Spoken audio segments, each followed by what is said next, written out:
আসসালামু আলাইকুম গাইস, আপনারা যে দেখতেছেন অ্যাকচুয়ালি সবাই মনে করবো যে এটা একটা আইলা মাছ, কিন্তু এটা কিন্তু আইলা মাছ না। এটা অ্যাকচুয়ালি কি মাছ দিয়ে জানি না। তে আনার পরে আমি নিজেও অবাক হয়ে গেছি, কারণ সুসা শুনে না। তে মাছগুলো দেখেন যে আমি করতেছি আইলা মাছ হিসেবে আইনে বর্তমানে দেখা যায় যে কি করে দিতেছি। এটা হলো চামড়া বলে ছিলাম নাকি, ইউটিউবে দেখে সার্চ করলাম চামড়া ছিলাম নাকি, দেখেন এই যে মানে চামড়া এরকম ছেলে ছিটাছে। এরা তো কইতেছে যে মাছের দেহ আমার বিজয় দেখেন কি অবস্থা।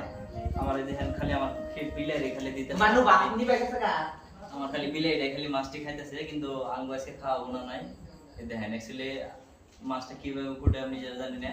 তা আপনারা যদি জানেন এই মাছটার নাম কি আর কিভাবে চলায় অ্যাকচুয়ালি কমেন্টে জানায় আমার আমাদের আইনা হেরা মাছটা খুবই অবাক হয়ে গেছে। এই একটা করছি আর এই একটা করছি, দেখেন এই মাছটা কত বড় মাছ, আর এই একটা করছি এটা এই সেম সেম মাছ।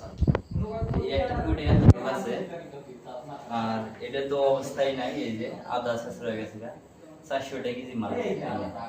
টানার পরে যে অবস্থা আজকে আমার হাল তেলা করতে করতেছে যে পয়সাই দিন না। যাই হোক আমার বিলাই খেতেছে, আমার পয়সার দাম কোনো অসুবিধা নাই। এই যে আমার বিলাই বলে চা হাই কর, ওই হাই কর, এই যে হাই কর, হাই হাই কর, হ্যাঁ হ্যাঁ হ্যাঁ হাই ও